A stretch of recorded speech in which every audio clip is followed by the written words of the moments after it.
Hairy, aggressive, and tall. Giant, hairy, and loyal. Very tall, very hairy, and grunts a lot. A giant walking teddy bear. Oh, chew it, chew it, chew it, chew it, chew it, chew it, chew it. Chewbacca is a sidekick. He's one of the great sidekicks of science fiction. Chew it, chew it, chew it, chew it, chew it, chew it, chew it. He is a sidekick, of course, to Han Solo, played by Harrison Ford. Chewie! All right, don't lose your temper. I'll come right back and give you a hand.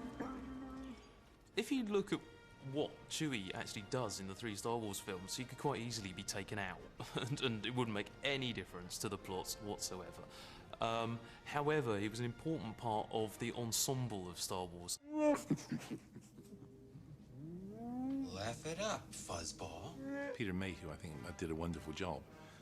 But if you see Peter Mayhew, I mean, he is Chewbacca. I mean, it's like you see him, how he walks, and you know the size of him. I mean, he's 7'4". I mean, he's got hair all the way down here, and he really looks like a Wookiee. We're very lucky to have had Peter Mayhew play the part because originally an American actor was cast, Ted Cassidy, who played Lurch in the Addams Family, but the British government said, look, if he's got a mask on, you can cast an English person. I went up to Elstree Studios in London. I sat down in a chair, waiting for George. He walks in the door, and I stand up. George goes, hello, I'm George Lucas.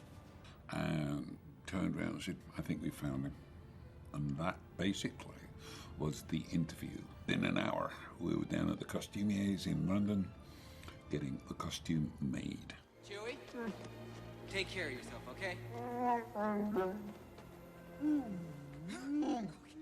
I loved Chewbacca, the character, because it sort of epitomized a person's love for his dog. Come on, Chewie, let's check it out.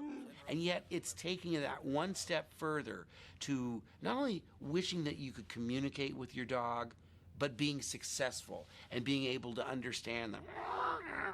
Hey, you keep that up, buddy. And, you know, knowing exactly what he's saying.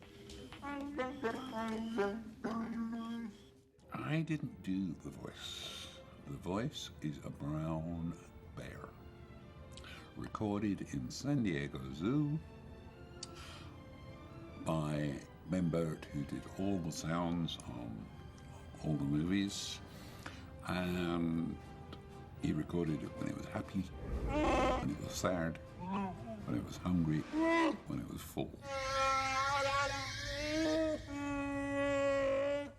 This was all done back at a time where all sound editing was done with a razor blade or scissors or glue, and you had magnetic tape that you put together to arrange sounds. The bear sounds became the basis for Chewbacca. There were other things added to it. Some dogs of different types doing some growling and barking. There were some lions, there were some badgers, there were a number of other mammal sounds in there. But principally, the one bear specimen was what gave us the whole library for Chewie. Keep your eyes open, huh?